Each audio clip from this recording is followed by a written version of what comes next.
Hi students, പുതിയൊരു video ക്ലാസ്സിലേക്ക് ഏവർക്കും സ്വാഗതം. പതിവ് പോലെ +2 ബയോളജിയിലെ ചാപ്റ്റർ നമ്മൾ നോക്കിക്കൊണ്ടിരിക്കുകയായിരുന്നു അല്ലേ. അതിന്റെ പാർട്ട് 2 ആയിട്ടാണ് ഞാൻ നിങ്ങളുടെ മുമ്പിലായിരിക്കുന്നത്. നമ്മൾ കഴിഞ്ഞ ക്ലാസ്സിൽ പാർട്ട് 1 ഇട്ടിട്ടുണ്ടായിരുന്നു. ചാപ്റ്റർ എന്ന് പറയുന്നത് 27 ആണ്, പൊല്യൂഷൻ എന്ന് പറയുന്ന പാഠഭാഗം. ആ പാഠത്തിലെ പാർട്ട് 2 ആയിട്ടാണ് ഞാൻ നിങ്ങളുടെ മുമ്പിലായിരിക്കുന്നത്. ഇന്നത്തെ ഈ ഒരു പാർട്ട് 2 കൂടെ ആകുമ്പോൾ ഈ ഓൾമോസ്റ്റ് ഈ ചാപ്റ്ററിൽ മിക്ക ക്വസ്റ്റ്യൻസും കവർ ചെയ്ത് പോയിട്ടുണ്ട്. നന്നായിട്ട് പഠിക്കുക. +2 ഇനി NIS കുട്ടികൾക്കും ഇത് യൂസ്ഫുൾ ആണ്, അല്ലാതെ നമ്മുടെ ബയോളജി എടുക്കുന്ന കുട്ടികൾക്കും യൂസ്ഫുൾ ആകുന്ന ഒരു ക്ലാസ് ആയിരിക്കും.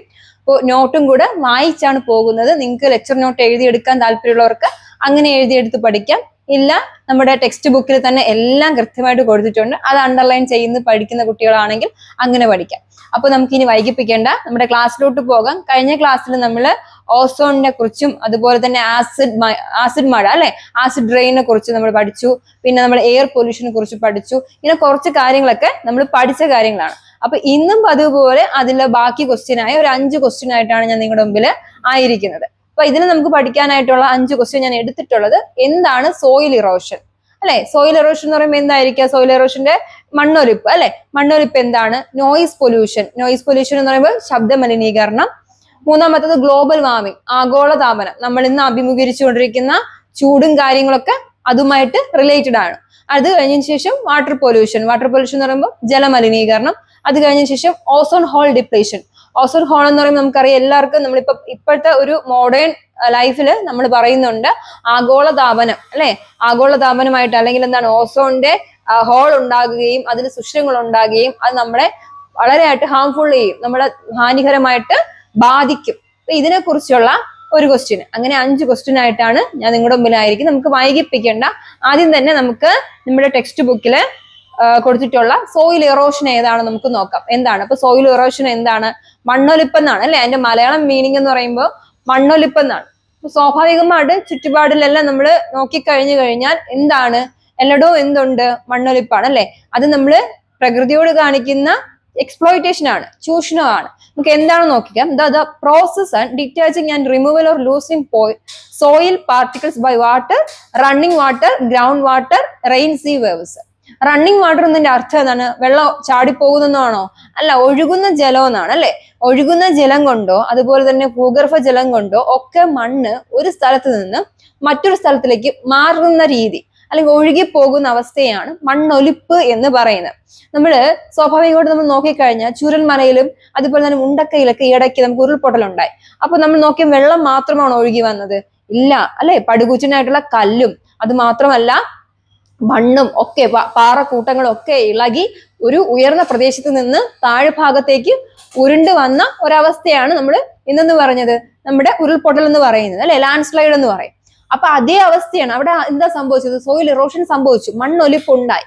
ഈ മണ്ണൊലിപ്പ് നമ്മുടെ പ്രകൃതിക്ക് അല്ലെങ്കിൽ നമ്മുടെ എൻവയോൺമെന്റിന് ഒരുപാട് ദോഷം ചെയ്യും അല്ലെ. ഡീമെറിറ്റ്സ് ആണ്. നമ്മുടെ ഫെർട്ടൈൽ സോയിലൊക്കെ എന്ത് ചെയ്യും? നഷ്ടപ്പെടുന്ന അവസ്ഥ ഉണ്ടാകും.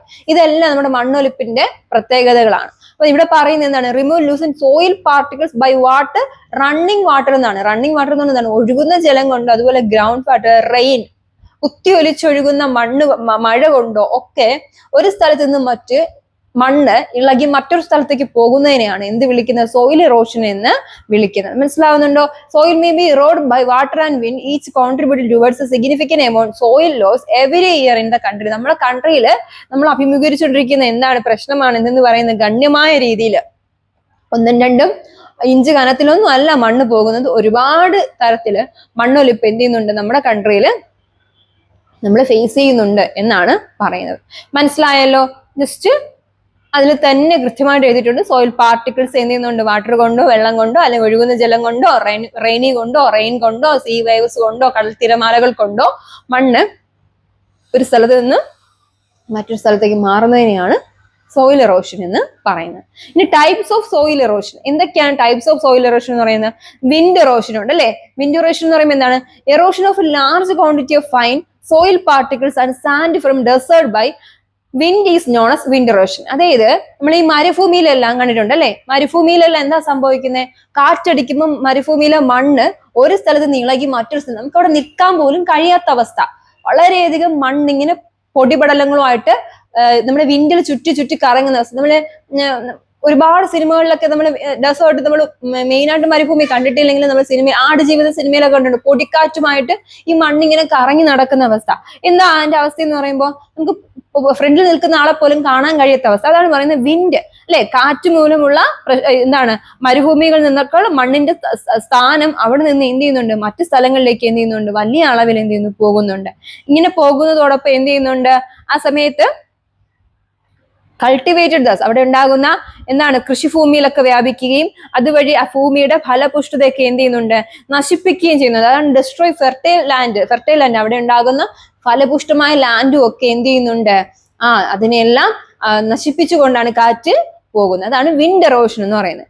ഇനി എന്താണ് ഷീറ്റ് എറോഷൻ? ഷീറ്റ് എറോഷൻ എന്ന് പറയുമ്പോൾ എന്താണ്, when water moves over the land surface as A sheet it takes away top most thin layer of soil. ഒരു നേർത്ത മുകളിലത്തെ ഒരു പാളി ഉണ്ട് അല്ലെ, ഒരു നേർത്ത മുകളിലത്തെ പാളി ഇല്ലാതാക്കി കൊണ്ട് പോകുന്നതിനെയാണ് എന്ത് വിളിക്കുന്നത്, ഷീറ്റ് എറോഷൻ എന്ന് പറയുന്നത്. This phenomena occurs uniformly on slopes of hilly areas, river beds and areas affected floods. ഇത് സംഭവിക്കുമ്പോൾ എന്ത് സംഭവിക്കുന്നു, എങ്ങനെയാ സംഭവിക്കുന്നു പറയുന്നത്, ഷീറ്റ് എന്ന് പറയുന്നത്, ഷീറ്റ് എറോഷൻ എന്ന് പറയുമ്പോൾ വെള്ളം എന്ത് ചെയ്യുന്നുണ്ട്, ഒരു പാളിയായിട്ട് അല്ലെ, ഒരു പാളിയായിട്ട് എന്ത് ചെയ്യുന്നുണ്ട്, കരയുടെ ഉപരിതലത്തിൽ നിന്ന് നീങ്ങുമ്പോൾ ആ മണ്ണിൽ ഉണ്ടാകുന്ന എന്താണ് പാളിയായിട്ട് എന്ത് ചെയ്യുന്നു, ഇല്ലാതാക്കി കുന്നിൻ ചെരുവുകളിലും അതുപോലെ തന്നെ നദീതീരങ്ങളിലും ഒക്കെ എന്ത് ചെയ്യുന്നു, വെള്ളപ്പൊക്ക ബാധിത പ്രദേശങ്ങളിലെല്ലാം ഈ പ്രതിഭാസം എന്ത് ചെയ്യുന്നുണ്ട്, സംഭവിക്കുന്നത്. അതാണ് ഫ്ലഡ് ആയിട്ടുള്ള സ്ഥലങ്ങളിലും റിവർ ഹെഡ്സിലും ഹില്ലി ഏരിയസിലൊക്കെ ഇത് എന്ത് ചെയ്യുന്നു, ഇത് അഫക്റ്റ് ചെയ്യുന്നുണ്ട്.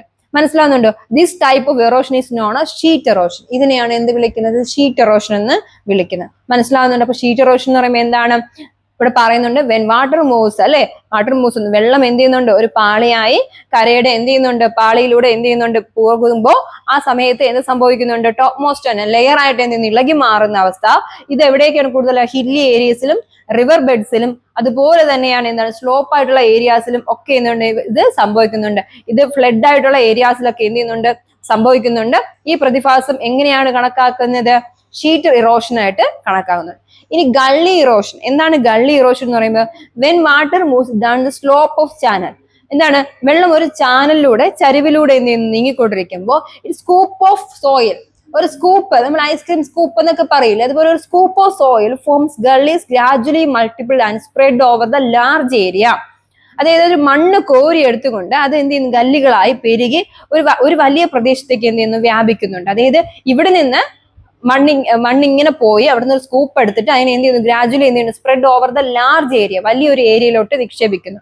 ഇതിനെയാണ് എന്ത് വിളിക്കുന്നത്, ഗള്ളി എറോഷൻ എന്ന് വിളിക്കുന്നത്. അതായത് വെള്ളം ഒരു ചാനലിലൂടെ എന്ത് ചെയ്യുന്നുണ്ട്, ഇങ്ങനെ മൂവ് ചെയ്ത് പോകുന്ന സമയത്ത് അത് മണ്ണിനെ എന്ത് ചെയ്യുന്നുണ്ട്, കോരിയെടുക്കുകയാണ്. മണ്ണിനെ അവിടെ നിന്ന് കോരിയെടുത്ത് സ്കൂപ്പായിട്ട് എന്ത് ചെയ്യുന്നുണ്ട്, കോരിയെടുക്കുകയും കൂടാതെ അതിനെ എന്ത് ചെയ്യുന്നുണ്ട്, ആ ഗല്ലികൾ ക്രമേണ എന്ത് ചെയ്യുന്നുണ്ട്, ഒരു വലിയ പ്രദേശത്ത് കൊണ്ടുപോയി എന്ത് ചെയ്യുന്നുണ്ട്, വ്യാപിക്കുകയാണ്.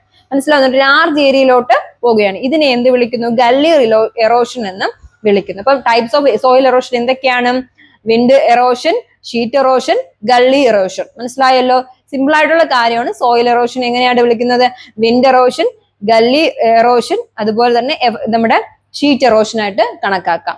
ഇനി effects of soil erosion. Effects, soil erosion എങ്ങനെയൊക്കെയാണ് നമ്മളെ എഫക്ട് ചെയ്യുന്നത്, എങ്ങനെയൊക്കെയാണ് നമ്മൾ ബാധിക്കുന്നത് എന്ന് ചോദിച്ചു കഴിഞ്ഞാൽ, soil erosion may have several adverse effects such as, soil erosion വളരെ എന്ത് ചെയ്യും, നമ്മൾ പല തരത്തിൽ നമ്മളെ അഫക്ട് ചെയ്യുന്നുണ്ട്. എങ്ങനെയൊക്കെയാണ്, the top layer of productive land may be washed away. അത് ഇവിടെ പറയുന്നുണ്ട് എന്താണ്, നമ്മുടെ ഫലപുഷ്ടമായ സ്ഥലങ്ങളിലെ എന്താണ് മുകളിലത്തെ ഭാഗം ഒലിച്ചു പോയേക്കാം. അതാണ് ഇവിടെ top layer productive land. Productive എന്ന് പറയുന്നത് എന്താണ്, ഫലപുഷ്ടമായ ലാൻഡിന്റെ മുകളിലെ ഭാഗം എന്ത് ചെയ്യാം, ഒലിച്ചു പോയേക്കാം. Road, fences, bridges, trees and house may be damaged. എന്തൊക്കെയാണ്, നമ്മുടെ റോഡുകൾ, അതുപോലെ തന്നെ വേലികള്, പാലങ്ങള്, ഇതെല്ലാം എന്ത് സംഭവിക്കാം, ട്രീസ്, മരങ്ങള്, വീടുകൾ, ഇവയ്ക്കെല്ലാം ഡാമേജ് സംഭവിക്കാം.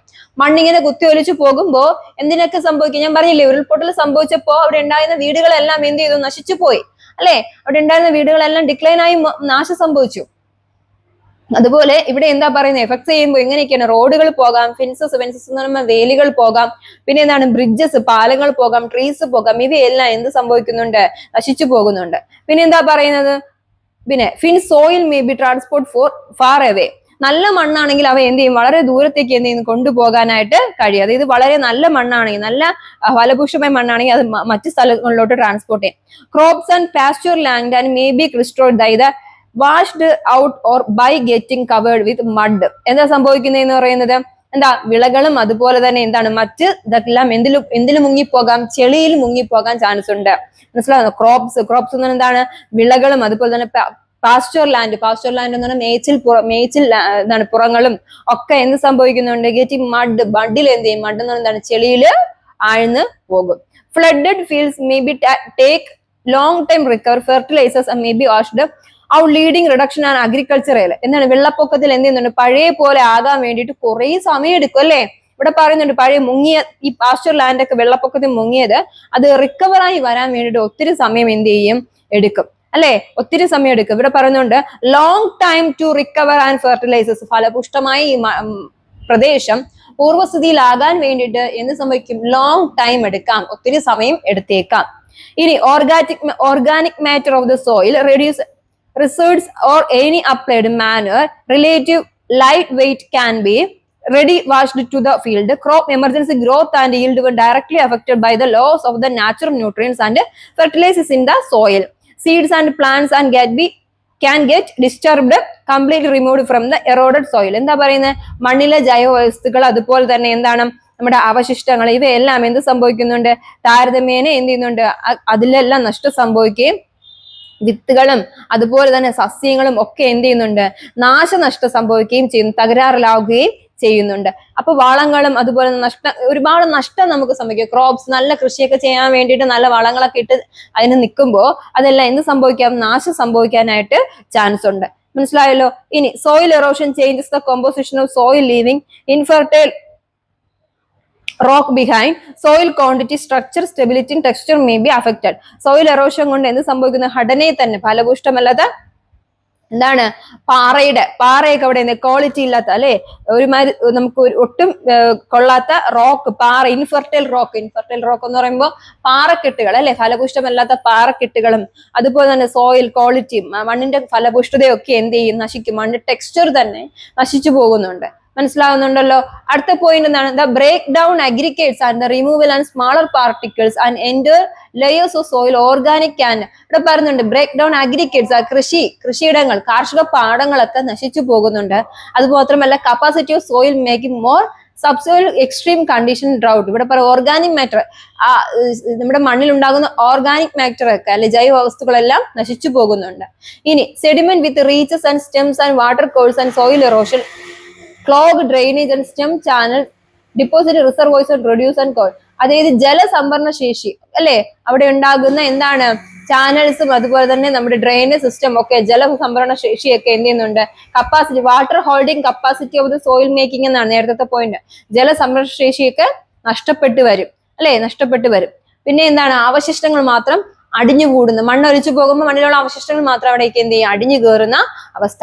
ഇങ്ങനെയുള്ള പ്രശ്നങ്ങളൊക്കെ എവിടെ ഉണ്ടാകുമെന്നാണ് പറയുന്നത്, നമ്മുടെ സോയിൽ എറോഷൻ കൊണ്ട് ഉണ്ടാകും. മനസ്സിലായോ? സിമ്പിൾ ആയിട്ടുള്ള കാര്യമല്ലേ? അതുപോലെ എന്ത് ചെയ്യുക, പഠിക്കുക. ഇനി കോസസ് ഓഫ് സോയിൽ എറോഷൻ. എന്തൊക്കെയാണ് കോസസ് ഓഫ് സോയിൽ എറോഷൻ എന്ന് പറയുമ്പോൾ, നാച്ചുറൽ സോഴ്സസും ഉണ്ട്, പിന്നെ എന്താണ് ആന്ത്രോപോജനിക് ആയിട്ടുള്ള കോസസും ഉണ്ട്. മനസ്സിലായോ? ഒന്നാമത് നാച്ചുറൽ ഏതൊക്കെയാണ് വരുന്നത്, വാട്ടർ എറോഷനും വരും, വിൻഡ് എറോഷനും വരും.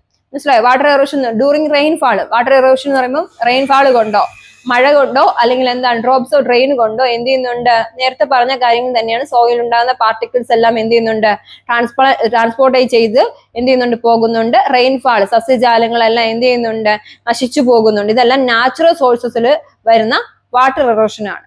വിൻഡ് എറോഷൻ എന്ന് പറയുമ്പോൾ എന്താണ്, wind can be move large amount of soil. Wind പോകുമ്പോൾ തന്നെ ഒരുപാട് ഇഷ്ടം പോലെ എന്ത് പോകുന്നതാണ്, സോയിൽ കൂടെ പോകുന്നുണ്ട്. സോയിൽ പോകുമ്പോൾ തന്നെ എന്ത് ചെയ്യുന്നുണ്ട്, അവിടെ ഉണ്ടാകുന്ന ഒരു പരിധിയുള്ള മണ്ണിന്റെ ക്വാണ്ടിറ്റി എന്ത് ചെയ്യുന്നുണ്ട്, നഷ്ടപ്പെടുന്നുണ്ട്. മനസ്സിലാവുന്നുണ്ടോ? ഇതാണ് വിൻഡ് എറോഷൻ എന്ന് പറയുന്നത്. ഇനി ആന്ത്രോപോജനിക് മനുഷ്യൻ കാരണം എന്തെല്ലാം സംഭവിക്കുന്നതാണ്, മനുഷ്യൻ മരങ്ങള് വെട്ടി നശിപ്പിക്കുന്നത് കൊണ്ട് അല്ലെ, കട്ടിങ് ട്രീസ് അങ്ങനെയൊക്കെ സംഭവിക്കുമ്പോൾ എന്ത് സംഭവിക്കുന്നുണ്ട്, മണ്ണ് എന്ത് ചെയ്യുന്നുണ്ട്, സോയിൽ എറോഷൻ സംഭവിക്കുന്നുണ്ട്.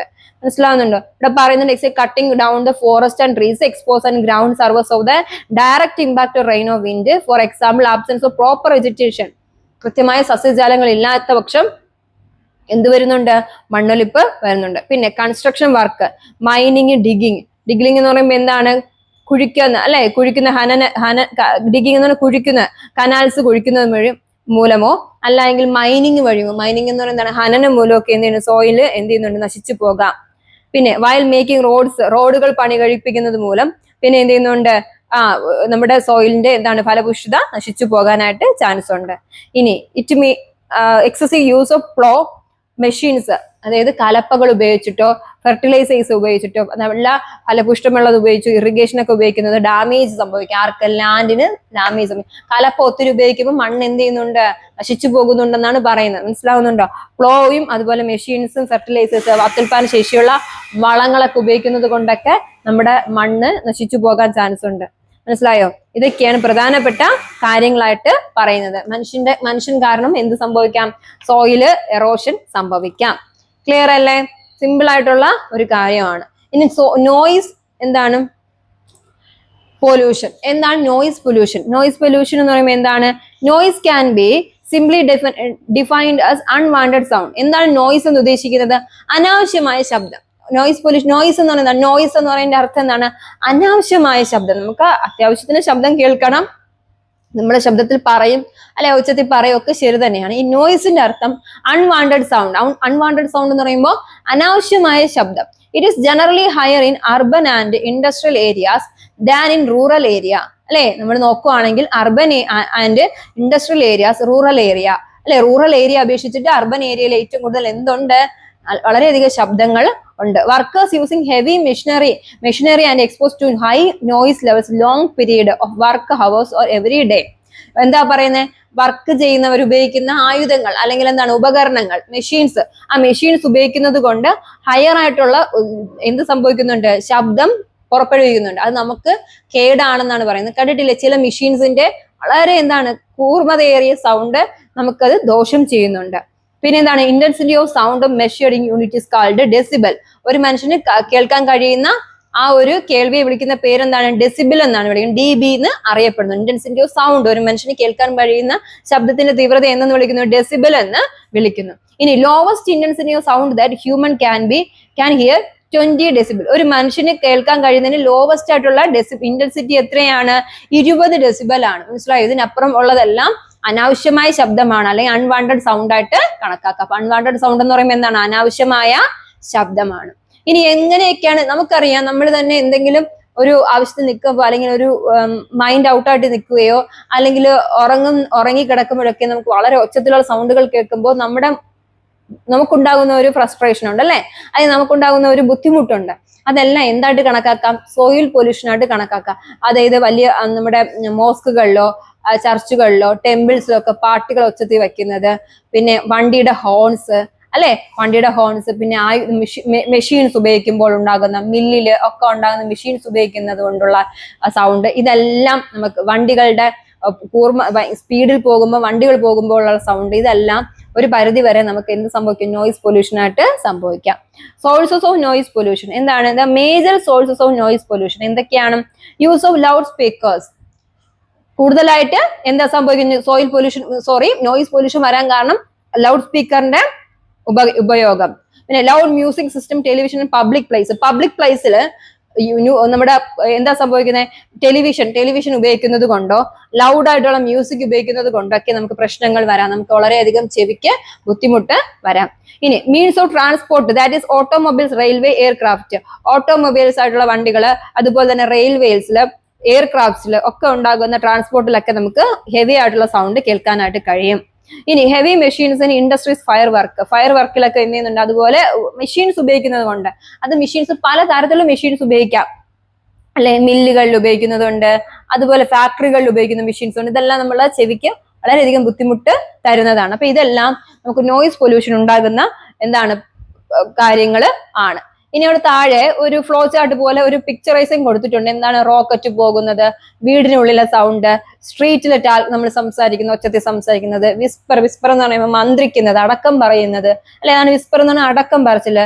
പിന്നെ എന്താണ്? സീറോ, പ്ലെയിന് അല്ലെ, പ്ലെയിന് പോകുന്നത്, മെഷീൻസ് ഉപയോഗിക്കുന്നത്, കാർ പോകുന്നത്, ക്വിറ്റ് ഓഫീസ്, ഡെസിബിൾസ്, ലൗഡ്നെസ്, ഇതെല്ലാം എന്താണ്? സോഴ്സസ് ഓഫ് നോയിസ് പൊല്യൂഷൻ ആണ്. ജസ്റ്റ് ഒന്ന് അവയർനെസ്ക്ക് എന്ത് ചെയ്യുക, ഒന്ന് വായിച്ചു വെക്കുക, ജസ്റ്റ് ഒരു അവയർനെസ് തരുന്നതാണ്. ഇനി എഫക്ട്സ് ഓഫ് നോയിസ് പൊല്യൂഷൻ എന്താണ്? Inability to sleep, slow recovery from sickness. നമുക്ക് എന്താണ് പറയുന്നത്? ഇൻഎബിലിറ്റി ടു സ്ലീപ്പ്, നമുക്ക് ഉറങ്ങാൻ കഴിയോ? നോയിസ് പൊല്യൂഷൻ ഉണ്ടെങ്കിൽ ഉറങ്ങാൻ കഴിയോ? ഇല്ല. Slow recovery from sickness. നമുക്ക് എന്തെങ്കിലും ഒരു അസുഖം ഉണ്ടെങ്കിൽ അത് ഹീലായി വരാൻ വേണ്ടിയിട്ട് അല്ലെങ്കിൽ അത് കുറഞ്ഞു വരാനായിട്ട് ഒരുപാട് സമയം എന്ത് ചെയ്യും? പിടിക്കും. ഇനി ഇറിറ്റബിലിറ്റി ആൻഡ് ഇൻഡിഫറൻസ് കമ്മ്യൂണിക്കേഷൻ. നമുക്ക് നല്ലപോലെ കമ്മ്യൂണിക്കേഷൻ ചെയ്യാൻ പോലും കഴിയില്ല, അതിനുള്ള തടസ്സം വരും. Temporary loss for hearing sometimes even leading permanent deafness. നമുക്ക് എന്താ സംഭവിക്കുന്നത്? ടെമ്പററി ലോസ് ഹിയറിംഗ് എന്ന് പറഞ്ഞാൽ കേൾക്കാൻ കഴിയാതെ വരിക. പിന്നെ എന്താണ്? പെർമനന്റ് ഡെഫിനസ്, പെർമനന്റ് ആയിട്ടുള്ള തന്നെ കേൾവി കുറവ് സംഭവിക്കുക. ഇതൊക്കെ സംഭവിക്കാം. പിന്നെ തലവേദന വരാം, കോൺസെൻട്രേഷൻ ചെയ്യാൻ കഴിയാതെ വരുന്ന അവസ്ഥ, അല്ലെ, ഇൻഎബിലിറ്റി ഓഫ് കോൺസെൻട്രേറ്റ്, ശ്രദ്ധ കേന്ദ്രീകരിക്കാൻ കഴിയില്ല. ഏതെങ്കിലും ഒരു കാര്യത്തിൽ ശ്രദ്ധ കേന്ദ്രീകരിക്കാൻ കഴിയാതെ വരുന്നു, ഹെഡേക്ക്, തലവേദന. Ringing of years, A feeling sound coming with year and very quiet and environment. നമുക്ക് ഇയേഴ്സിൽ ഒന്നുണ്ടാകും ബുദ്ധിമുട്ടുകളും കാര്യങ്ങളും വരാം. ഇംഗ്ലീഷിൽ ബ്ലഡ് പ്രഷർ, നമ്മുടെ ബ്ലഡ് പ്രഷർ, അല്ലെ, രക്തസമ്മർദ്ദം കൂടാം. പിന്നെ ഇറഗുലർ ഹാർട്ട് ബീറ്റ് ഒക്കെ എന്താണ്? അതാണ് ഹൃദയം സംബന്ധമായ രോഗങ്ങളുള്ളവർക്കൊക്കെ ഒത്തിരി ശബ്ദം വച്ച് കൊടുക്കരുത് എന്ന് പറയാൻ കാരണം. മനസ്സിലായി? കുഞ്ഞു ബേബീസിനായാലും ഒക്കെ എന്താണ്? വളരെയധികം ശബ്ദം കേൾപ്പിക്കാനായിട്ട് പാടില്ല. അപ്പൊ എന്താ പറയുന്നത്? Increased blood pressure, irregular heart beat. ഇനി prevention and control of noise pollution. എങ്ങനെയാണ് നോയിസ് പൊല്യൂഷനെ പ്രിവെന്റ് ചെയ്യുക? പ്രിവെന്റ് ചെയ്യുന്ന അർത്ഥം കുറയ്ക്കാൻ കഴിയുക. എങ്ങനെയാണ്? Control the noise emanating from your radio and television. നമ്മുടെ റേഡിയോയുടെയും ടെലിവിഷന്റെ ഒച്ചയൊക്കെ എന്ത് ചെയ്യുക? കൺട്രോൾ ചെയ്യുക. Use automobile horn only case emergency. നമുക്കിപ്പോ എമർജൻസി ആയിട്ട് പോകുന്നെങ്കിൽ മാത്രം വണ്ടികളിലെ ഹോൺ അമിതമായിട്ട് അടിക്കാൻ നിൽക്കുക. അല്ലാതെ എപ്പോഴും വണ്ടിയിലെ ഹോൺ ഇങ്ങനെ മുഴക്കിക്കൊണ്ടിരുന്നാൽ അത് വളരെയധികം പ്രശ്നം സൃഷ്ടിക്കും. Do not burn fire crackers as they noise and cause for air pollution. എന്ത് സംഭവിക്കുന്നുണ്ട്? പടക്കങ്ങൾ, ക്രാക്കേഴ്സ് അമിതമായി പൊട്ടിക്കരുത്. പൊട്ടിക്കുമ്പോൾ എന്ത് സംഭവിക്കുന്നുണ്ട്? എയർ പൊല്യൂഷനും ഉണ്ടാകാം, നോയിസ് പൊല്യൂഷനും ഉണ്ടാകാം. ആ പടക്കങ്ങളിലെ പുക നമ്മുടെ അന്തരീക്ഷത്തിലേക്ക് വ്യാപിക്കുമ്പോൾ അവിടെ എന്ത് സംഭവിക്കാം? എയർ പൊല്യൂഷനും ഉണ്ടാകാം. ഇനി get all machinery and engineers properly tuned service regular intervals of use of silencers. നമുക്ക് ഈ മെഷീൻസ് ഉപയോഗിക്കാം. നിശ്ചിതമായ ഇടവേളകൾക്കുള്ളിൽ എന്ത് ചെയ്യുക? മെഷീൻസ് ഉപയോഗിക്കുക, അത് സ്റ്റോപ്പ് ചെയ്യുക, പിന്നെ എന്ത് ചെയ്യുക? സൈലൻസ് കൊടുക്കുക. മനസ്സിലായി? നിശബ്ദത കൊടുക്കുക. അതുകൊണ്ടാണ് സ്കൂൾ ടൈമിലൊക്കെ നമ്മൾ വളരെയധികം എന്ത് ചെയ്യുന്നുണ്ട്? ഇതിനെല്ലാം കുറയ്ക്കുന്നത്, അല്ലെ? പിന്നെ use of sound proof cabins and sound absorbing materials in walls. അറിയാലോ, use of sound proof cabins ഒക്കെ എന്ത് ചെയ്യുക? നമ്മൾ സ്ഥാപിക്കുക. A green belt of vegetation and efficiency absorb noise. Green belt of vegetation is efficient absorb noise എന്ത് ചെയ്യുക? Observe ചെയ്യുന്ന green ബെൽറ്റും കാര്യങ്ങളൊക്കെ എന്ത് ചെയ്യുക? ഉപയോഗിക്കുക. Not playing in loud speakers and during odd hours it legally banned. അതായത് നമ്മൾ എപ്പോഴും ഈ ലൗഡ് സ്പീക്കേഴ്സ് ഒക്കെ കൂടുതലായിട്ട് ഉപയോഗിക്കാൻ പാടില്ല. അങ്ങനെ ഉപയോഗിക്കുകയാണെങ്കിൽ നമ്മൾ ഇമ്മീഡിയറ്റ് ആയിട്ട് ആരെ ഇൻഫോം ചെയ്യണം? പോലീസിനെ ഇൻഫോം ചെയ്യണം. മനസ്സിലായോ? വളരെ പെട്ടെന്ന് ഇമ്മീഡിയറ്റ് ആയിട്ട് എന്ത് ചെയ്യുന്നു? പോലീസിനെ ഇൻഫോം ചെയ്തതിനു ശേഷം അത് മാറ്റാനായിട്ട് ശ്രദ്ധിക്കുക. ഇതൊക്കെയാണ് പ്രിവെന്റ് ചെയ്യാനുള്ള കാരണങ്ങൾ എന്ന് പറയുന്നത്. മനസ്സിലായല്ലോ? ക്ലിയർ അല്ലേ? ഇതാണ് നോയിസ് പൊല്യൂഷൻ എന്ന് പറയുന്നത്. ഇനി എന്താണ് global warming? Causes of global warming. എന്താണ് ഗ്ലോബൽ വാർമിംഗ് എന്ന് പറയുമ്പോൾ? കാർബൺ ഡൈ ഓക്സൈഡും chlorofluorocarbons, methanes and nitrous oxide of the main green houses gases cause global warming. നമുക്ക് ഗ്ലോബൽ വാർമിങ്ങിന് പ്രശ്നം സൃഷ്ടിക്കുന്ന ആൾക്കാരൊക്കെയാണ്? CO2, carbon dioxide, chlorofluorocarbon, പിന്നെ എന്താണ്? മീഥേൻ, അതുപോലെ തന്നെ നൈട്രസ് ഓക്സൈഡ്. ഇവരെല്ലാം എന്ത് ചെയ്യുന്നുണ്ട്? അന്തരീക്ഷത്തിൽ കലരുകയും ഇത് എന്തിന് കാരണമാകുന്നു? ഗ്ലോബൽ വാർമിങ്ങിന് കാരണമാകുന്നു. An increase in the concentration of this greenhouse gas leads an increased trapping of the long wave radiation. അവരിൽ നിന്ന് എന്ത് ചെയ്യുന്നുണ്ട്? വളരെ ഉച്ചത്തിലുള്ള റേഡിയേഷൻസ്, വളരെ നീർക്കമേറിയ റേഡിയേഷൻസ് എർത്തിലോട്ട് എന്ത് ചെയ്യുന്നുണ്ട്? പതിക്കുന്നു. ഈ ഒരു അവസ്ഥയ്ക്ക് ചൂട് എന്ത് ചെയ്യുന്നുണ്ട്? വളരെയധികം കൂടും. ടെമ്പറേച്ചറും എന്ത് ചെയ്യും? വളരെയധികം ഇൻക്രീസ് ആവുന്നുണ്ട്. ഈ അവസ്ഥയാണ് എന്ത് വിളിക്കുന്നത്? ഗ്ലോബൽ വാർമിംഗ് എന്ന് വിളിക്കുന്നത്. അപ്പൊ ഏതൊക്കെയാണ് ഗ്ലോബൽ വാർമിങ്ങിന് കാരണമാകുന്ന ആൾക്കാരെന്ന് ചോദിച്ചു കഴിഞ്ഞാൽ ആരൊക്കെയാണ്? കാർബൺ ഡൈ ഓക്സൈഡും ക്ലോറോഫ്ലൂറോ കാർബണും മീഥേനും, അല്ലെ, മീഥേനും അതുപോലെ തന്നെ നൈട്രസ് ഓക്സൈഡും ഒക്കെ ഇങ്ങനെയുള്ള ഗ്രീൻ ഹൗസസ് ഒക്കെ എന്ത് ചെയ്യുന്നുണ്ട്? ഗ്ലോബൽ വാർമിങ്ങിന് കാരണമാകുന്നു. A green house concentration green house gases ആണ് ഇൻക്രീസ് ചെയ്യുന്നു. വളരെയധികം എന്ത് ചെയ്യുന്നു? ചൂട് ഇൻക്രീസ് ചെയ്യുന്നു. ഇതിന്റെ അവരുടെ റേഡിയേഷൻസും നമ്മുടെ എവിടേക്ക് വരുന്നുണ്ട്? എർത്തിലോട്ട് വരുന്നുണ്ട്. ആ പിക്ചർ അവിടെ കൃത്യമായിട്ട് കൊടുത്തിട്ടുണ്ട്. കണ്ടോ? ഇത് നമ്മൾ എന്തിന് കാരണമാകുന്നു? ഗ്ലോബൽ വാർമിങ്ങിന് കാരണമാകുന്നു. ഇനി there are various sources which add these greenhouse gases on atmosphere. എങ്ങനെയൊക്കെയാണ് അറ്റ്മോസ്ഫിയർ വരുന്നത്? ഹ്യൂമൻ ആക്ടിവിറ്റീസ്, അല്ലെ, ഗ്രീൻ ഹൗസ് കാരണമാകുന്നത്, ഗ്ലോബൽ വാർമിങ്ങിന് കാരണമാകുന്ന ആര് തന്നെയാണ്? നമ്മുടെ ഹ്യൂമൻ ആക്ടിവിറ്റി എന്ന് പറയുന്നത് മനുഷ്യൻ എന്നീ ഒരു പരിധി വരെ കാരണക്കാരാണ്. എങ്ങനെയാണ്? Burning fossil fuels, homes, industries and automobile, biomass, burning, agriculture particles, practices etcetera add large amount of carbon dioxide to atmosphere. നമ്മൾ ചെയ്യുന്ന കത്തിക്കൽ കൂടെ അല്ലെ, നമ്മൾ ഓരോ കാര്യങ്ങൾ കത്തിക്കുന്നത് മൂലം, അതുപോലെ തന്നെ ഹോംസ്, വീടിനുള്ളിലെ ഇൻഡസ്ട്രീസിലെ ഓട്ടോമൊബൈൽസിലൊക്കെ പൊടിപടലങ്ങൾ, പുകപടലങ്ങൾ, ഇവയെല്ലാം നമ്മൾ ഓരോന്ന് ഇന്ധന പ്ലാസ്റ്റിക് എല്ലാം മാറിയിട്ട് കത്തിക്കുന്നത് മൂലം ഒക്കെ എന്ത് ചെയ്യുന്നുണ്ട്, പാർട്ടിക്കിൾസ് എവിടെ കലരുന്നുണ്ട്, അന്തരീക്ഷത്തിലോട്ട് കലരുന്നുണ്ട്. ഇത് അമിതമായി എന്ത് ചെയ്യുന്നുണ്ട്, കാർബൺ ഡൈ ഓക്സൈഡ് നമ്മുടെ അറ്റ്മോസ്ഫിയറിൽ ആകാനായിട്ട് കാരണമാകുന്നു. മനസ്സിലാവുന്നുണ്ടോ? ഇനി അടുത്ത് എന്താണ്, marshes, paddy field, cattle shield, bios and plants and methane to the atmosphere. Marshes എന്ന് എന്താണ്, ചതുപ്പ് നിലങ്ങൾ, അതേപോലെ നെൽകൃഷി ചെയ്യുന്ന സ്ഥലങ്ങൾ, പാഡി ഫീൽഡ്, കാറ്റിൽ ഷെഡ്, മേച്ചിൽപ്പുറങ്ങൾ, ഇവയെല്ലാം എന്ത് ചെയ്യുന്നുണ്ട്, മീഥേൻ കൂടുതലായിട്ട് അറ്റ്മോസ്ഫിയറിലോട്ട് വിടുന്നുണ്ട്. മനസ്സിലായോ? നൈട്രിക് ആയിട്ടുള്ള മീഥേൻ കൂടുതലായിട്ട് അവർ എന്ത് ചെയ്യുന്നുണ്ട്, അറ്റ്മോസ്ഫിയറിലോട്ട് വിടുന്നുണ്ട്. ഇതും ഗ്ലോബൽ വാർമിങ്ങിന് കാരണമാകുന്നുണ്ട്. മനസ്സിലാവുന്നുണ്ട്? ഇപ്പൊ ഹ്യൂമൻ ആക്ടിവിറ്റി ഏതൊക്കെയാണ്? ബേണിംഗ് ഫോസിൽ ഫ്യൂൾസ്, ഹോംസിൽ ഉണ്ടാകുന്ന, വീടിനുള്ളിലും അതുപോലെ വ്യവസായശാലകളിലും ഉണ്ടാകുന്നതും ഓട്ടോമൊബൈൽസിലും ഉണ്ടാകുന്നതും ബയോമാസിലൊക്കെ ഉണ്ടാകുന്നതൊക്കെ പാർട്ടിക്കിൾസ് ഒക്കെ എവിടെ കലരുന്നു, അന്തരീക്ഷത്തിലോട്ട് കലരുകയും പിന്നെ large number of carbon dioxide പുറത്തോട്ട് വിടുകയും ചെയ്യുന്നു. അതുപോലെ ചതുപ്പ് നിലങ്ങൾ, നെൽകൃഷി ചെയ്യുന്ന സ്ഥലങ്ങൾ, അതുപോലെ തന്നെ കാറ്റിൽ ഷെഡ്, മേച്ചിൽപ്പുറങ്ങൾ, ഇവിടെ സ്ഥലങ്ങളിൽ നിന്നെല്ലാം എന്ത് സംഭവിക്കുന്നുണ്ട്, അമിതമായ അളവിൽ മീഥേൻ എന്ത് ചെയ്യുന്നുണ്ട്, അന്തരീക്ഷത്തിലേക്ക് കലരുന്നുണ്ട്. പിന്നെ റെഫ്രിജറേറ്റർ എന്ന് പറയുമ്പോൾ എന്താണ്, ഫ്രിഡ്ജ്, എയർ കണ്ടീഷൻസ് അല്ലെ, ഇവയിൽ നിന്നെല്ലാം കൂടുതലായിട്ട് CFC അല്ലെ നമ്മുടെ ഫ്ലൂറോ കാർബൺ അന്തരീക്ഷത്തിലോട്ട് പകരുന്നുണ്ട്. പിന്നെ nitrogen oxide added to atmosphere by organic matter fertilized ആയിട്ട് ബാക്ടീരിയസ് ഓട്ടോമെബിൾസ്. ഇതാണ് നൈട്രോജൻ ഓക്സൈഡ് ആഡ് ചെയ്യുന്നുണ്ട്. എവിടെയാണ്? അറ്റ്മോസ്ഫിയറിൽ. എങ്ങനെയാണ്? ഓർഗാനിക് മാറ്റർ ആയ ഫെർട്ടിലൈസേഴ്സിൽ നിന്നും അതുപോലെ തന്നെ ബാക്ടീരിയകളിൽ നിന്നൊക്കെ എന്ത് ചെയ്യുന്നുണ്ട്, വരുന്നു. ഇതും നമ്മുടെ ഗ്ലോബൽ വാർമിങ്ങിന് കാരണമാകുന്നുണ്ട് എന്നാണ് പറയുന്നത്. എഫക്ട്സ് ഓഫ് ഗ്ലോബൽ വാർമിങ് എങ്ങനെയാണ് എഫക്ട് ചെയ്യുന്നത്? എങ്ങനെയാ? An increase in the atmosphere temperature, നമ്മുടെ ചൂട് എന്ത് ചെയ്യുന്നുണ്ട്, കൂടുതലാകുന്നു. സീ ലെവലിൽ നിന്ന് എന്ത് ചെയ്യുന്നുണ്ട്, 1 to പെർ ഇയർ, ഒരു വർഷം എന്താണ് 2 വർഷത്തിനുള്ളിലൊക്കെ എന്ത് ചെയ്യുന്നുണ്ട്, നമ്മുടെ ടെമ്പറേച്ചർ അമിതമായിട്ട് കൂടുന്നുണ്ട്. പിന്നെ temperature near ocean surface in increase and cause glaciers and polar to sheet melt faster. എന്ത് ചെയ്യുന്നുണ്ട്, പോളാറിലുള്ള മഞ്ഞ് അല്ലെങ്കിൽ എന്താണ് നമ്മുടെ ഗ്ലേസേഴ്സ് ഒക്കെ എന്ന് പറയുന്നത്, ഐസ് ഒക്കെ എന്ത് ചെയ്യുന്നുണ്ട്, പെട്ടെന്ന് തന്നെ മെൽറ്റ് ആവുകയും these would flood a low lying coastal areas and the number of island, വെള്ളപ്പൊക്കത്തിന് കാരണമാകുകയും ചെയ്യുന്നുണ്ട്. കാരണം അമിതമായ ഗ്ലോബൽ വാർമിംഗ്, ചൂട് കാരണം എന്ത് ചെയ്യുന്നുണ്ട്, മഞ്ഞ് ഉരുകി പോകുന്നു. Temperature near ocean surface would increase and cause glaciers and polars എന്ന് പറയുന്നത് ധ്രുവ പ്രദേശങ്ങളിലുള്ളതെല്ലാം ആ ഷീറ്റെല്ലാം എന്ത് ചെയ്യുന്നുണ്ട്, മെൽറ്റായി മാറുകയാണ് ചെയ്യുന്നത്. ഫാസ്റ്റ് ആയിട്ട് മെൽറ്റായി മാറുന്നത് മൂലം ഇതിന് കാരണമാകുന്നു, വെള്ളപ്പൊക്കത്തിന് കാരണമാകുന്നു. ഇനി global warming will produce over heat waves during summers and causing heat related to illness and death. Global warming അമിതമായി കഴിഞ്ഞാൽ നമുക്ക് എന്ത് സംഭവിക്കും, സമ്മേഴ്സിലൊക്കെ എന്ത് വളരെ അമിതമായ ചൂട് വരികയാണെങ്കിൽ അത് എന്തിനാ, ഇൽനസ്, അസുഖങ്ങൾക്കും മരണത്തിനും എന്ത് ചെയ്യുന്നുണ്ട്, കാരണമാകുന്നുണ്ട്. ഇനി due to increase surface temperature and parasites and pest will get educate and temperature to survive leading to an increase in their numbers. എന്താണ് ഇവിടെ പറയുന്നത്? പാരാസൈറ്റിസ് ആൻഡ് പെസ്റ്റിസ്, നമ്മുടെ പരാത ജീവികളും അതുപോലെ തന്നെ പെസ്റ്റിസും ആൻഡ് ഇൻക്രീസ് ദെയർ നമ്പേഴ്സ് ആണ്. This will reduce to crop production to more in plant, animals and human diseases. പല തരത്തിലുള്ള എന്താണ് പ്ലാന്റിനും അതുപോലെ തന്നെ മനുഷ്യനും ഒക്കെ എന്നാൽ ഒരുപാട് ഡിസീസ് ഒക്കെ എന്ത് ചെയ്യുന്നുണ്ട്, കൂടുതലായിട്ട് വരുന്നുണ്ട്. അസുഖങ്ങൾ പകരാനായിട്ട് കൂടുതലാണ്. പിന്നെ due to increase temperature earth, നമ്മുടെ എന്താണ് ടെമ്പറേച്ചർ എർത്തിലുള്ള ചൂട് കൂടുകയും എന്താണ് precipitation of water will increase, നമ്മൾ പറയില്ലേ വർഷണം എന്നൊക്കെ പറയുന്നത് കൂടുതലാകുകയും this will decrease in soil moisture content, മണ്ണിന്റെ ഫലപുഷ്ടമായ കണ്ടന്റ് എന്ത് ചെയ്യുന്നുണ്ട്, ഇല്ലാതാവുകയൊക്കെ ചെയ്യുന്നുണ്ട്. ഇങ്ങനെയുള്ള കുറച്ച് കാര്യങ്ങളാണ് അവിടെ എഫക്ട്സ് ഓഫ് ഗ്ലോബൽ വാർമിംഗിൽ കൊടുത്തിട്ടുള്ളത്. മനസ്സിലാവുന്നുണ്ടോ? പ്രിവെന്റ് ചെയ്യാൻ എന്തൊക്കെ ചെയ്യാം നമുക്ക്? പ്രിവെന്റ് ചെയ്യണമെങ്കിൽ എന്താണ്, ഗ്ലോബൽ വാർമിംഗ് പ്രിവെന്റ് ചെയ്യണമെങ്കിൽ ഗ്രീൻ ഹൗസ് ഗ്യാസസ് ഒക്കെ എന്ത് ചെയ്യുന്നതാണ്, നമ്മൾ എങ്ങനെയൊക്കെയാണെന്ന് ചോദിച്ചു കഴിഞ്ഞാൽ ഓട്ടോമൊബൈൽസും ആപ്ലിക്കേഷൻസ് ഫോസിൽ ഫ്യൂൽസിന്റെ ഒക്കെ എന്താണ് യൂസിങ് എനർജി ഒക്കെ എന്ത് ചെയ്യുന്നു, വളരെയധികം കുറയ്ക്കണമെന്നാണ് പറയുന്നത് അല്ലെ.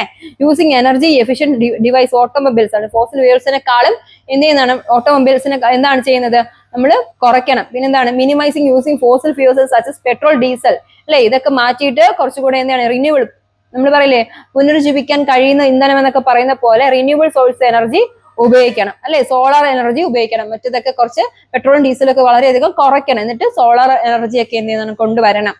ഇനി റീയൂസിങ് ഹോം വേസ്റ്റും ന്യൂസ് പ്രിന്റ്സും കാർഡ്ബോർഡും ഗ്ലാസും മെറ്റൽസ് ഒക്കെ എന്ത് ചെയ്യണം, റീയൂസ് ചെയ്യണം അല്ലെ. ഇങ്ങനെയുള്ള കാര്യങ്ങളൊക്കെ ചെയ്യണം. By doing we so reduce the carbon dioxide. അങ്ങനെ കാർബൺ ഡയോക്സൈഡിനെ നമുക്ക് എന്ത് ചെയ്യാൻ പറ്റും? ഒരു 850 പൗണ്ട്സ് എന്ത് ചെയ്യുന്ന വർഷത്തിൽ നമുക്ക് എന്ത് ചെയ്യാൻ പറ്റും? കുറയ്ക്കാനായിട്ട് സാധിക്കും. ഇനി planting more and more trees, ധാരാളം ചെടികളും വൃക്ഷങ്ങളും എന്ത് ചെയ്യും? നട്ട് പിടിപ്പിക്കുക. By planting more trees and reduce atmosphere. അങ്ങനെ വരുമ്പോൾ എന്താണ്? കാർബൺ ഡയോക്സൈഡ് കുറയും, ഓക്സിജന്റെ അളവ് എന്ത് ചെയ്യും? കൂടുകയും ചെയ്യും. മനസ്സിലായോ? ഇതാണ് പ്രിവെന്റ് ചെയ്യാനുള്ള കാരണം എന്ന് പറയുന്നത്. ക്ലിയർ അല്ലേ? ഇനി അടുത്തത് ഓസോൺ ഡിപ്ലേഷൻ. അടുത്ത ക്വസ്റ്റ്യൻ എന്താണ്? Ozone depletion. എന്താണ് ഓസോൺ ഡിപ്ലേഷൻ എന്ന് പറയുമ്പോൾ? The ozone layer present the earth atmosphere prevents in energy sun harmful ultraviolet radiation reaching earth surface. Ozone പാളിയിൽ ഉണ്ടാകുന്ന ഹാംഫുൾ ആയിട്ടുള്ള അൾട്രാവയലറ്റ് കിരണങ്ങൾ എവിടേക്ക് പകരും? നമ്മുടെ എർത്തിലോട്ട് വരും. Industrial use chemicals and chloro fluoro, ഇതിനെയാണ് എന്ത് വിളിക്കുന്നത്? ക്ലോറോ ഫ്ലൂറോ കാർബൺ എന്ന് വിളിക്കുന്നത്. കൂടുതലായിട്ട് എവിടെയാണ്? റെഫ്രിജറേറ്ററിൽ, എസിയിലൊക്കെയാണ് കൂടുതലായിട്ട് ഉള്ളത്. എയർ കണ്ടീഷനിലുണ്ട്, റെഫ്രിജറേറ്ററിലുണ്ട്, ക്ലീനിങ് സോൾവെന്റ്സ്, എക്സ്റ്റിൻഷൻ, എറോസ്, സ്പ്രേ അല്ലെ, സ്പ്രേ നമ്മൾ ഉപയോഗിക്കുന്ന സ്പ്രേ, അതുപോലെ പെർഫ്യൂംസ്, ഇൻസെക്ട് മെഡിസിൻസ്, ഇതിലൊക്കെ എന്തുണ്ട്? ഈ ക്ലോറോ ഫ്ലൂറോ കാർബൺ ഉണ്ട്. അത് നമ്മുടെ ഓസോണിൽ എന്തുണ്ടാകുന്നു? ഹോള് സൃഷ്ടിക്കുന്നുണ്ട്, ഓസോൺ ഹോള് സൃഷ്ടിക്കുന്നുണ്ട്. ഡാമേജസ് ഓൺ ഓസോൺ ലെയർ, ഇവ കാരണം, അതായത് ഈ പറഞ്ഞ റെഫ്രിജറേറ്ററും സ്പ്രേയും അതുപോലെ തന്നെ എന്താണ് നമ്മുടെ എസിയും എയർ കണ്ടീഷനും ഒക്കെ എന്ത് ചെയ്യുന്നുണ്ട്? അമിതമായ ക്ലോറോ ഫ്ലൂറോ കാർബൺ ഉത്പാദിപ്പിക്കുന്നത് മൂലം നമ്മുടെ എന്ത് സംഭവിക്കുന്നുണ്ട്? നമ്മുടെ ഓസോണിൽ എന്ത് വരുന്നുണ്ട്? ഹോള് വരുന്നുണ്ട്. ഓസോൺ ഡാമേജ് ആവുകയാണ്. The ozone whole formed follows. എങ്ങനെയൊക്കെയാണ് ഓസോൺ ഹോൾ ഉണ്ടാകുന്നത്? Chlorine contained the CFCs reaches and ozones. Layers split to ozone molecules from oxygen amount and എങ്ങനെയൊക്കെയാണ്? CFC മൂലം, അതുപോലെ തന്നെ എന്താണ്? ഓസോൺ മൂലം, അതുപോലെ തന്നെ oxygen amount the ozone thus gets reduced and cannot prevent the entry ultraviolet radiations. There has been radiation by 30 and 40% in thickness and ozone umbrella shield and Arctic and Antarctic regions. നമ്മൾ പറയുന്നത് എന്താണ്? Arctic and Antarctic റീജിയൻസിലൊക്കെ ഒരു umbrella പോലെ നമ്മളെ കാത്തു സൂക്ഷിക്കുന്നതാണ് ഈ ozone പാളി എന്ന് പറയുന്നത്. ഒരു ഷീറ്റ് ആയിട്ടാണ് നമ്മളെ കാത്തു സൂക്ഷിക്കുന്നത്. പക്ഷെ ഈ ഷീറ്റിലാണ് എന്ത് സംഭവിക്കുന്നത്? ഹോളുകൾ വീണുകൊണ്ടേയിരിക്കുന്നത്. എങ്ങനെയാണ് ഹോളുകൾ വീഴുന്നത്? നമ്മൾ ഉപയോഗിക്കുന്ന സ്പ്രേ മൂലം, എസി മൂലം, അതാണ് ക്ലോറോ ഫ്ലൂറോ കാർബൺ മൂലം ഒക്കെ എന്ത് ചെയ്യുന്നുണ്ട്? ഈ ഒരു ഷീറ്റിൽ എന്ത് ഉണ്ടാകുന്നു? വിള്ളലുകൾ ഉണ്ടാകുകയും ഈ ഷീറ്റ് എന്ത് ചെയ്യുന്നുണ്ട്? അൾട്രാവയലറ്റ് കിരണങ്ങൾ അടിച്ച് എന്ത് ചെയ്യുന്നുണ്ട്? നാശമായിക്കൊണ്ടിരിക്കുകയും ചെയ്യുന്നു. അത് ചെയ്യുക അങ്ങനെ അതിന് ഷീറ്റിൽ നമ്മൾ പ്രൊട്ടക്ട് ചെയ്യുന്ന ആ ഷീറ്റ് ഇല്ലാതായി കഴിഞ്ഞാൽ നമ്മുടെ അവസ്ഥ എങ്ങനെയായിരിക്കും? വളരെ മോശമായിരിക്കും. അതാ ഇവിടെ പറയുന്നത്. മനസ്സിലായോ? 30-40% തിക്നെസ് ഉണ്ട്, അതിനൊരു കട്ടിയുള്ളതാണ് ഈ shield over the Arctic and Antarctic region. നമ്മുടെ ആർട്ടിക്കിലും അന്റാർട്ടിക് റീജിയനിലൊക്കെ എന്ത് ചെയ്യുന്നുണ്ട്? ഒരു വലിയ കുട പോലെ നമ്മളെ രക്ഷാ കവചം പോലെ നിൽക്കുന്നതാണ് എന്തെന്ന് പറയുന്നത്? ഈ ഓസോൺ ലെയർ എന്ന് പറയുന്നത്. ആ ഓസോൺ ലെയറിൽ ഉണ്ടാകുന്ന വിള്ളലിനെയാണ് ഓസോൺ ഹോൾ എന്ന് പറയുന്നത്. മനസ്സിലാവുന്നുണ്ടോ? ഇത് എങ്ങനെയൊക്കെയാണ് നമുക്ക് ഉണ്ടാകുന്നതെന്ന് ചോദിച്ചു കഴിഞ്ഞാൽ SO2യും NO2 ഒക്കെ എന്തെന്ന് അന്തരീക്ഷത്തിലേക്ക് പുറത്തേക്ക് പോവുകയും അവിടെ നിന്ന് രാസപ്രവർത്തനങ്ങൾ മാറ്റം വരികയും ചെയ്യുന്നു. അത് കഴിഞ്ഞ ശേഷം അവിടെ നിന്ന് എന്ത് വരുന്നതാണ്? ആസിഡ് മഴ ഉണ്ടാകുന്നത് കഴിഞ്ഞ ക്ലാസ്സിൽ പറഞ്ഞിട്ടുണ്ട് അല്ലെ? ആസിഡ് റെയിൻ ഉണ്ടാകുന്നത്. അതുപോലെ തന്നെയാണ് ഇവിടെ എന്ത് സംഭവിക്കുന്നത്? ഓസോണിൽ എന്ത് വരുന്നത്? ഓസോൺ ഹോള് വരുന്നത്. മനസ്സിലാവുന്നുണ്ടല്ലോ? ഇതിന് നമ്മൾ എന്ത് ചെയ്യുന്നത്? CFC ഒക്കെ വളരെയധികം റെഡ്യൂസ് ചെയ്യണമെങ്കിൽ മാത്രമേ ഒരു പരിധി വരെ നമ്മുടെ ഓസോണിനെ എന്ത് ചെയ്യാൻ പറ്റും? പ്രൊട്ടക്ട് ചെയ്യാനായിട്ട് സാധിക്കുകയുള്ളൂ. ക്ലിയർ അല്ലേ? ഇനി നമ്മുടെ വാട്ടർ പൊല്യൂഷൻ കൂടെ നോക്കിക്കഴിഞ്ഞാൽ നമ്മുടെ ഈ പാഠത്തിന്റെ ഓൾമോസ്റ്റ് കാര്യങ്ങൾ എന്ത് ചെയ്യും? തീരും. എല്ലാം ഞാൻ എടുക്കുന്നില്ല, ഞാൻ പറഞ്ഞില്ലേ മെയിൻ ആയിട്ടുള്ള കാര്യങ്ങൾ മാത്രമാണ് ചർച്ച ചെയ്ത് പോകുന്നത്. എങ്ങനെയാണ് വാട്ടർ പൊല്യൂഷൻ എന്ന് പറയുമ്പോൾ? ആഡിങ് അൺഡിസൈറബിൾ ആയിട്ടുള്ള സബ്സ്റ്റൻസ് എവിടെ കലരുന്നുണ്ട്? ഡിസൈറബിൾ ആയിട്ടുള്ള സബ്സ്റ്റൻസ് വാട്ടറിൽ കലർന്നുകൊണ്ട് വാട്ടർ എന്ത് ചെയ്യുന്നുണ്ട്? പൊല്യൂട്ടഡ് ആകുന്നതിനെയാണ് എന്ത് വിളിക്കുന്നത്? വാട്ടർ പൊല്യൂഷൻ എന്ന് വിളിക്കുന്നത്. Natural sources of water pollution, soil erosion, leaking minerals and from rocks and leaking organic matter in human made sources. മനുഷ്യൻ കാരണം എന്ത് സംഭവിക്കാം? ജലമലിനീകരണം സംഭവിക്കാം. ഇങ്ങനെയാണ് നമ്മൾ ഡൊമസ്റ്റിക് ആയിട്ടുള്ള കാര്യങ്ങൾ കൊണ്ട്, അഗ്രികൾച്ചർ ഇൻഡസ്ട്രിയൽ ആക്ടിവിറ്റീസ് കൊണ്ട് ഒക്കെ എന്ത് ചെയ്യാം? വാട്ടർ പൊല്യൂട്ടഡ് ആകാനായിട്ട് കാരണമുണ്ട്. പിന്നെന്താണ്? Water pollution is one of the main cause human disease in India അല്ലെ? മനുഷ്യന്റെ അസുഖങ്ങൾ വരുന്നതിൽ പ്രധാനപ്പെട്ട ഒരു ഘടകം എന്ന് തന്നെയാണ് വാട്ടർ പൊല്യൂഷൻ തന്നെയാണ്. എവിടെ? ഇന്ത്യയിൽ. Any physical, biological, chemical changes in water quality adversely affecting living organs to make an unsuitable desert to is called water pollution. എങ്ങനെയാണ്? ഫിസിക്കൽ പരമായിട്ടോ ബയോളജിക്കൽ പരമായിട്ടോ കെമിക്കൽ പരമായിട്ടോ അല്ലെ വാട്ടർ ക്വാളിറ്റി എന്ത് ചെയ്യുന്നുണ്ട്? നശിക്കുകയാണെങ്കിൽ അതിന്റെ അർത്ഥം എന്താണ്? വാട്ടർ പൊല്യൂഷൻ ആണെന്നാണ് പറയുന്നത്. മനസ്സിലായല്ലോ? സോഴ്സസ് ഓഫ് വാട്ടർ പൊല്യൂഷൻ എങ്ങനെയാണ്? പോയിന്റ് സോഴ്സസ് ഉണ്ട്, നോൺ പോയിന്റ് സോഴ്സസ് ഉണ്ട്. അതൊക്കെ ജസ്റ്റ് ഒന്ന് എന്ത് ചെയ്താൽ മതി? വായിച്ച് വച്ചാൽ മതി. വാട്ടർ പൊല്യൂഷൻ എന്ന് പറയുമ്പോൾ ഡൊമസ്റ്റിക് ആയിട്ടുള്ള സംഭവിക്കുന്നുണ്ട്, മിനറൽസ് കൊണ്ട് സംഭവിക്കാം, കെമിക്കൽ ഫെർട്ടിലൈസേഴ്സ് കൊണ്ട് സംഭവിക്കാം. പിന്നെ എന്താണ്? ഡിസ്പോസൽ അർബൻ ആൻഡ് ഇൻഡസ്ട്രിയൽ അല്ലെ? അർബൻ ഗ്രാമപ്രദേശത്തും നഗരപ്രദേശത്തുള്ള വേസ്റ്റുകൾ കൊണ്ട് ഇടുന്നത് കൊണ്ട് നമ്മുടെ വാട്ടർ മലിനമാകാം അല്ലെ? ഇതൊക്കെ നമുക്ക് അറിയാവുന്ന കാര്യങ്ങൾ തന്നെയാണ്. അല്ലെ? നമ്മുടെ റിവറിലൊക്കെ കൊണ്ടുപോയി അനിമൽസിനൊക്കെ എന്ത് ചെയ്യുന്നു, കുളിപ്പിക്കുന്നത് കൊണ്ട് നമുക്ക് എന്ത് ചെയ്യാം, വാട്ടർ പൊല്യൂട്ടഡ് ആകാനായിട്ട് ചാൻസ് ഉണ്ട്. ഇങ്ങനെ വാട്ടർ പൊല്യൂട്ടഡ് ആയിക്കഴിഞ്ഞാൽ എഫക്ട് ചെയ്യുന്നത് എങ്ങനെയൊക്കെയാണ്? നമ്മുടെ അക്വാട്ടിക് ലൈഫിനെ എഫക്ട് ചെയ്യും, ഫിഷിനെ എഫക്ട് ചെയ്യും, അല്ലെ? നമ്മുടെ എങ്ങനെയാണ് നമുക്ക് ഉണ്ടാകുന്ന ജീവജാലങ്ങൾ, അല്ലെ? പ്ലവകങ്ങൾ പോലെയുള്ളതും അതുപോലെ തന്നെ നമ്മുടെ വെള്ളത്തിലുള്ള മറ്റു ജീവജാലങ്ങളെയൊക്കെ എന്ത് ചെയ്യും, അഫക്ട് ചെയ്യുന്നുണ്ട്. പിന്നെ ആസിഡും ആൽക്കലീനും ഒക്കെ എന്ത് ചെയ്യുന്നുണ്ട്, മൈക്രോ ഓർഗാനിസ് ഒക്കെ എന്ത് ചെയ്യുന്നുണ്ട്, ഡിസ്ട്രോയ് ആയി. നമ്മുടെ കണ്ണുകൊണ്ട് കാണാൻ കഴിയാത്ത നമ്മുടെ മൈക്രോ ഓർഗാനിസ് ഒക്കെ എന്ത് ചെയ്യുന്നു, ഡിസ്ട്രോയ് ആയി പോകാൻ ചാൻസ് ഉണ്ട്. പിന്നെ ടോക്സിക് ആയിട്ടുള്ളതൊക്കെ വരുമ്പോൾ നമുക്ക് ഹെൽത്ത് ഹസാർഡ്സ് വരും. ഹെൽത്ത് ഹസാർഡ്സ് എന്ന് പറയുമ്പോൾ എങ്ങനെയായിരിക്കാം, നമുക്ക് ഒരുപാട് തരത്തിലുള്ള അസുഖങ്ങൾ നമുക്ക് എന്ത് ചെയ്യാൻ പറ്റും, വാട്ടർ പൊല്യൂഷൻ കൊണ്ട് വരാം, അല്ലെ? സ്പ്രെഡ് എപ്പിഡമിക്സ്, നമുക്ക് ധാരാളം പകർച്ചവ്യാധികൾ വാട്ടർ പൊല്യൂഷൻ കൊണ്ട് വരാം. ധാരാളം പകർച്ചവ്യാധികൾ, കോളറ, ജലജന്യ രോഗങ്ങളാണ്, അല്ലെ? ഇവയെല്ലാം നമുക്ക് എന്തുകൊണ്ട് വരാം, വാട്ടർ പൊല്യൂഷൻ കൊണ്ട് വരാം. ഇവിടെ പറയുന്നുണ്ട് ജോണ്ടീസ്, അതുപോലെ തന്നെ എന്താണ് ടൈഫോയിഡ്, ഡയറിയ, ഇല്ലേ, വയറിളക്കം, ഇതെല്ലാം എന്തുകൊണ്ടാണ് വരുന്നത്, വാട്ടർ പൊല്യൂഷൻ കൊണ്ടല്ലേ വരുന്നത്. ഇവയെല്ലാം നമ്മുടെ വാട്ടർ പൊല്യൂഷൻ കൊണ്ടാണ് വരുന്നത്. ഇനി അഗ്രികൾച്ചർ പ്രൊഡക്ഷൻ ഡിക്രീസ് ആവുന്നു, അല്ലെ? മലിനമായ ജലമാണെങ്കിൽ നമുക്ക് കൃഷിയൊക്കെ വളരുമോ? ഒരിക്കലും ഇല്ല, അല്ലെ? ഇറിഗേഷൻ ഒക്കെ ഡാമേജ് ആവും, ക്രോപ്സ് ഒക്കെ ഡാമേജ് ആവും. പിന്നെ increases alkaline of the soil, മണ്ണിന്റെ ആൽക്കലൈൻ സ്വഭാവം എന്ത് ചെയ്യുന്നുണ്ട്, ഇൻക്രീസ് ആവുകയാണ്. പിന്നെ affect soil decrease in fertility, മണ്ണിന്റെ ഫെർട്ടിലിറ്റി എന്ത് ചെയ്യും, ജലമലിനീകരണം ഒരു പരിധി വരെ എന്തിലേക്ക് നയിക്കുന്നുണ്ട്, മണ്ണിന്റെ ഫെർട്ടിലിറ്റി എന്ത് ചെയ്യുന്നുണ്ട്, കുറയ്ക്കുന്നുണ്ട്. എക്കോളജിക്കൽ ഡിസാസ്റ്റർ ഒക്കെ നമുക്ക് എന്ത് ചെയ്യുന്നുണ്ട്, സംഭവിക്കുന്നുണ്ട്. മനസ്സിലായോ? ഇതെല്ലാം വാട്ടർ പൊല്യൂഷൻ കൊണ്ടുണ്ടാകുന്ന പ്രശ്നങ്ങളാണ്. ഇതാണ് വാട്ടർ പൊല്യൂഷൻ എന്ന് പറയുന്നത്. അറിയാലോ, വാട്ടർ പൊല്യൂഷൻ നമുക്ക് അറിയാന്നുള്ള കാര്യം തന്നെ, നമ്മൾ ജസ്റ്റ് ഒന്ന് എന്ത് ചെയ്ത് പറഞ്ഞു പോയിന്നേ ഉള്ളൂ. അപ്പൊ നമ്മൾ ഇന്ന് നോക്കിയത് സോയിൽ എറോഷൻ നോക്കി, നോയിസ് പൊല്യൂഷൻ നോക്കി, global warming, water pollution, ozone depletion അല്ലെങ്കിൽ ഓക്സോൺ ഹോൾ നമ്മൾ നോക്കി.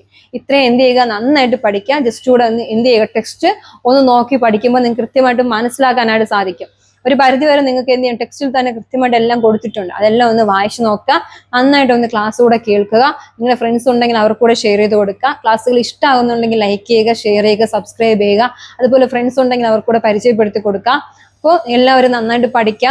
അപ്പൊ അടുത്തൊരു പുതിയൊരു ചാപ്റ്ററുമായിട്ട്, നമ്മുടെ ഈ ചാപ്റ്ററിന്റെ പാർട്ട് 1ഉം പാർട്ട് 2ഉം നമുക്കിവിടെ കഴിഞ്ഞിട്ടുണ്ട്. അപ്പോൾ ഇനി അടുത്ത് വേറൊരു ചാപ്റ്ററുമായിട്ട് നിങ്ങളുടെ മുമ്പിൽ കാണുന്നവരേക്കും എല്ലാവർക്കും താങ്ക് യു.